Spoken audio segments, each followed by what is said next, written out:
Assalamualaikum warahmatullahi wabarakatuh. A'udzubillahi minasyaitonirrajim. Bismillahirrahmanirrahim. Alhamdulillahi rabbil alamin. Wa bihi nasta'inu ala umurid dunya waddin. Asyhadu an la ilaha illallah wahdahu la syarikalah wa asyhadu anna Muhammadan abduhu wa rasuluh la nabiyya ba'dah. Allahumma salli ala Muhammad wa ala ali Muhammad kama sallaita ala ali Ibrahim innaka Hamidum Majid. Allahumma barik ala Muhammad wa ala ali Muhammad kama barakta ala ali Ibrahim innaka Hamidum Majid. Subhanaka la ilma lana illa ma 'allamtana innaka antal alimul hakim. Rabbi shrah li sadri wa yassir li amri wahlul 'uqdatam min lisani yafqahu qawli. Amma ba'd. Tuan puan, Bapak Ibu, saudara dan saudari sekalian yang dirahmati Allah Subhanahu wa taala, kita sambung perbincangan kita mengenai celaka bagi orang yang salatnya karena ingin dilihat orang. Salatnya riya. Kita telah membincangkan di dalam surat An-Nisa, ya. Dalilnya adalah surat An-Nisa ayat 142. Di sini adalah orang-orang yang sholatnya malas. Siapa celaka orang-orang yang sholatnya ingin dilihat orang atau riya adalah orang-orang munafik. Karena ciri orang munafik ini disebutkan di dalam surat An-Nisa ayat 142. A'udzubillahi minasyaitonirrajim. Innal munafiqina yukhadi'una Allaha wa huwa khadi'uhum wa idza qamu ila sholati qamu kusala yura'una an-nasa wa la yadhkuruna la illa qalila. Sesungguhnya orang-orang munafik dia mengolok-olok Allah Subhanahu wa taala, padahal Allah yang mengolok-olok mereka nanti. Wa idza qamu ila shalah, dan apabila mereka mendirikan salat, qamu kusala, mereka ini mendirikan salat bermalas-malasan, ya. Malas dia sholat. Yura'unan nas, mereka sholat hanya untuk dilihat orang. Mereka memperlihatkan sholat mereka hanya untuk manusia atau orang lain, terutama untuk orang-orang mukmin supaya mereka dianggap orang yang beriman. Wala yadhkuruna la illa qalila, dan tidaklah mereka ini mengingat Allah melainkan sedikit. Karena sholat adalah Aqimis sholata lidzikri, kata Allah Subhanahu wa taala dalam surat Toha, ya. Karena sesungguhnya sholat adalah untuk mengingat Allah. Karena mereka sholatnya malas-malasan hanya untuk diperlihatkan kepada orang lain, mereka ini tidak mengingat Allah melainkan hanya sedikit, ya. Mereka tidak sholat melainkan sedikit. Jadi ada 3 sifat orang munafik mengenai sholat. Yang pertama, sholat mereka ini lalai. Kenapa lalai? Karena mereka malas, ya. Wa idza qamu ila shalah qamu kusala. Apabila mereka mendirikan salat mereka ini adalah salat orang yang malas. Malas ini maknanya, ya, kaslan, ya, kaslan atau kusala. Kusala ini jamak dari kaslan. Kaslan ini merasa berat, ya, merasa berat dia salat. Ini disebut dalam tafsir Ar-Razi, ya. Muthakiluna wa mutabattiuna kusala, ya, kaum kusala, yaitu mereka ini merasa berat sholat, ya, dan melambat-lambatkan sholat, ya. Akibatnya lalai, ya, sholat di akhir waktu sampai ketika mau sholat waktunya sudah habis, ya. Yang ketiga, mereka sholat yura'unan nas, mereka hanya untuk memperlihatkan sholat mereka kepada orang lain, ya. Jadi 3 sifat orang munafik mengenai sholat. Yang pertama, sholatnya kusala, ya. Wa idza qamu ila sholati qamu kusala, ya. Karena kusala dia malas, akhirnya lalai, ya. Alladzina hum fi sholatihim sahun, orang yang sholatnya lalai dalam sholatnya. Ini sifat orang munafik. Yang ketiga, yura'unan nas, yaitu mereka ini sholatnya ingin diperlihatkan kepada orang lain. Ada ada dua solat yang paling berat atas orang munafik yang disebutkan di dalam hadis Sahih Al-Bukhari dan Sahih Muslim. Di dalam Sahih Al-Bukhari nomor 657, an Abi Hurairah qala Nabi sallallahu alaihi wasallam laisa salatun asqala alal munafiqina minal fajri wal isya walau ya'lamuna ma fihima la tauhuma walau habwan. Telah diriwayatkan hadis dari Abu Hurairah radhiyallahu anhu, beliau mengatakan qala Nabi sallallahu alaihi wasallam, Nabi sallallahu alaihi wasallam bersabda, laisa salatun asqala alal munafiqina, tidak ada solat yang lebih berat atas orang-orang munafik minal fajri wal isya, daripada solat subuh dan solat isya. Jadi ada dua solat yang berat bagi orang munafik, yaitu solat subuh dan solat isya. Walau ya'lamuna ma fihima la tauhumma walau habwan. Kalaulah mereka ini tahu, orang-orang munafik, rahasia apa yang terdapat di dalam solat subuh dan solat isya, la tauhumma, niscaya mereka mendatangi solat subuh dan solat isya walau habwan, walaupun mereka dalam keadaan merangkak. Jadi solat subuh dan solat isya ini adalah solat yang paling berat bagi orang munafik ya.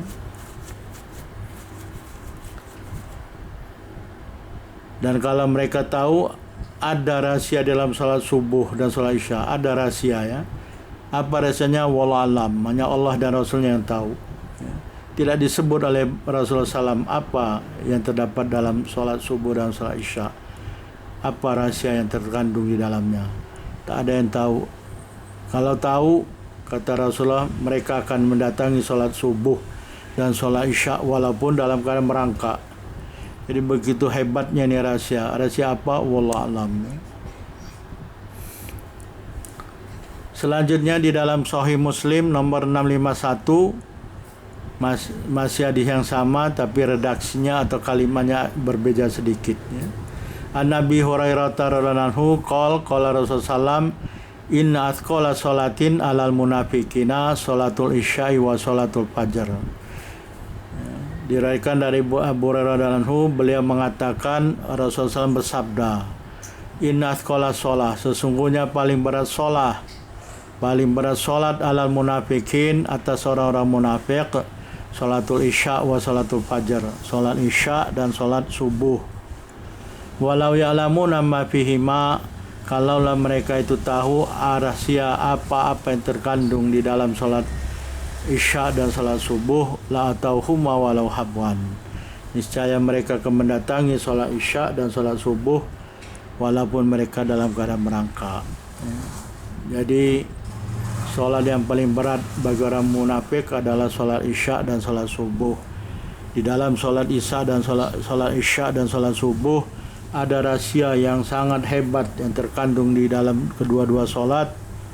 Kalaulah tidak hanya orang munafik ya sebetulnya, kalaulah orang-orang tahu apa rahasia dalam salat subuh dan salat isya, niscaya mereka akan mendatangi salat kedua-dua salat tersebut ya. Maksudnya salat berjamaah nih. Mereka akan datang dan salat berjamaah salat isya dan salat subuh walaupun dalam keadaan merangkak. Ya, ada rahasia yang hebat dalam salat isya dan salat subuh. Dalam hadis lain yang diriwayatkan dari Al-Hafiz Abu Ya'la, An-Nabadillah qala Rasulullah, man ahsana sholata khaithu yarahun nas wa asaha khaithu yakhlu fatilka istihana biha rabbuhu azza wa jalla. Naudzubillah ya. Telah diriwayatkan dari Abdullah bin Mas'ud, beliau mengatakan Rasulullah SAW bersabda, man ahsana sholah, siapa yang membagus-baguskan sholat, haitsu yarahun nas, karena orang lain melihatnya, wasaha haitsu yakhlu, dan dia tidak membaguskan sholat ketika orang tidak melihatnya, fatilka istihanah, yang demikian itu kata Rasulullah adalah kehinaan, suatu kehinaan ya. Kenapa hina? Karena Allah akan menghinakannya dengan sholat tersebut, dengan kehinaan tersebut ya. Allah Subhanahu wa taala akan menghinakannya dengan kehinaan tersebut karena main-main dia dengan sholat. Ini sholatnya bukan karena lillahi ta'ala, jadi hina dia. akan dihinakan dia nanti oleh Allah Subhanahu wa taala. Kapan dia yaumul jaza? Tak ada balasan karena dia sholatnya bukan lillahi ta'ala. Dia sholat karena ingin dilihat orang. Dia bagus-baguskan sholat di hadapan orang. Tapi begitu dia tidak di hadapan orang, dia tidak membaguskan sholatnya. Bahkan mungkin kalau tidak di hadapan orang, dia tidak akan sholat. Karena dia sholatnya untuk dilihat orang. Kalau tak dilihat orang, dia tidak sholat. Jadi akan dihinakan oleh Allah Subhanahu wa taala. Allah akan mengatakan nanti kepadanya, carilah balasan kepada orang yang engkau sholat karena dia, ya. Bukan karena Allah. Jadi jangan berharap ganjaran dari Allah Subhanahu wa taala karena dia sholat bukan karena lillahi ta'ala. Dia sholat hanya untuk karena dilihat orang, riya, ya. Jadi mintalah kepada orang balasannya, jangan minta kepada Allah Subhanahu wa taala. Ini merupakan sifat-sifat orang munafik. Apa balasan bagi orang munafik, ya? Allah Subhanahu wa taala akan membalas orang-orang munafik. Apa balasannya? Masih ada di dalam surat An-Nisa ayat selanjutnya, yaitu ayat 145. Ya, A'udzubillahi minasyaitonirrajim.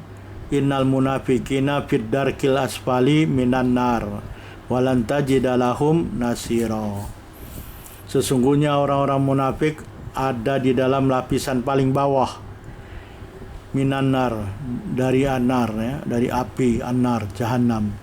Jadi ada di lapisan paling bawah, aspal ini paling bawah, ya. Kenapa aspal tarter itu disebut aspal? Karena dia ada lapisan bawah dari minyak bumi, ya. Dia ada di bawah endapan itu aspal. Jadi orang-orang munafik ini ada di dalam lapisan paling bawah dari anar, ya. Walan tajidalahum nasira, dan tidak akan mereka jumpai, ya, tidak akan kau jumpai bagi mereka ini penolong. Jadi tidak ada penolong bagi mereka. Mari kita lihat pentafsiran atau pentakwilan dalam tafsir. Yang pertama adalah tafsir At-Tabari, ya. Di dalam tafsir At-Tabari disebutkan, ya, innal munafiqina fid darkil asfali minan nar. Innal munafiqina fit tabaqil asfal min atabaqi jahannam. Sesungguhnya orang-orang munafik ini ada di dalam lapisan paling bawah, ad-darki, ad-dar, ya, ad-dar, at-tabaq. Kalau ad-dar ini ke bawah, kalau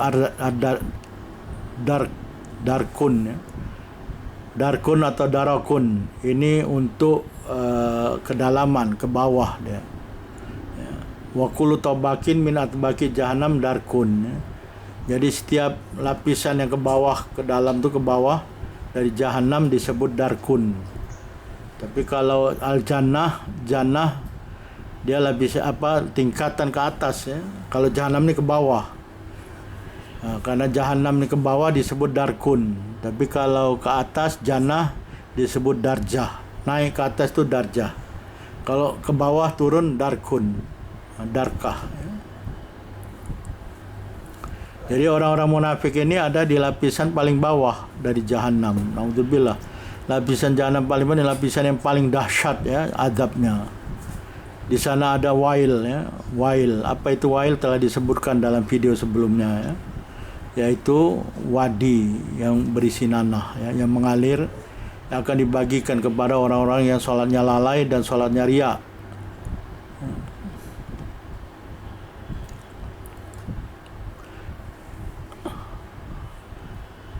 Selanjutnya pentafsiran itu tadi pentafsiran dari innal munafiqina fi darkil asfali minan nar, ya. Selanjutnya dari Abdullah bin Mas'ud mengatakan innal munafiqina fi darkil asfali minan nar qol bitawabita min hadidin, ya, min mubahamatin alaihim, ya. Jadi kata Abdullah bin Mas'ud, sungguhnya orang-orang munafik ini nanti ada dalam peti-peti mati dari besi yang ditutup, ya. Peti besi yang ditutup atas mereka, ya. Jadi dicampakkan dalam peti-peti mati, ya, yang tertutup. Peti mati dari besi tertutup, campakkan ke anar, Masya Allah, ya. kayak daging bakar jadi manusia itu. Campakkan dalam peti-peti ke dalam api anar yang menyala-nyala, langsung hangus kosong. Innal munafiqina fi tawabita min hadidin ya mukafalatin alaihim finnar. Sungguhnya orang-orang munafik nanti ada di dalam peti-peti mati dari besi yang ditutup, dikunci rapat, tak ada pintu keluar ya. Kemudian dicampakkan ke dalam anar. Naudzubillah ya. Akan hancur habis terbakar ya. Begitu hancur habis terbakar, dikembalikan lagi kepada Allah, dikembalikan lagi oleh Allah Subhanahu wa taala badan mereka hidup. Begitulah seterusnya ya, azabnya kekal. Naudzubillah min dzalik.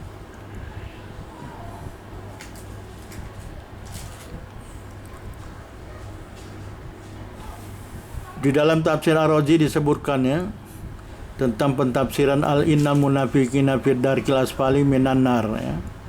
Ad-darku aqsa qarin syai'in kal bakhir wa nahwi. Ya, disebut darku darkah ya, darku. Ad-darkul asfal ya, lapisan paling bawah. Ad-darku ini dalamnya sesuatu ya, ke dalam seperti laut. Dalamnya laut ke bawah ya.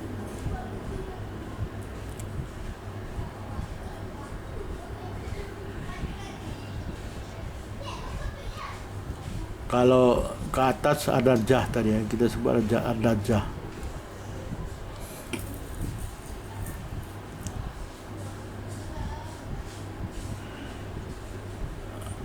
Qala Ibnu Al-Ambari di dalam tafsir Ar-Razi, Ibnu Al-Ambari mengatakan innahu ta'ala qala fi sifatil munafiqin innahum fid darkil asfal.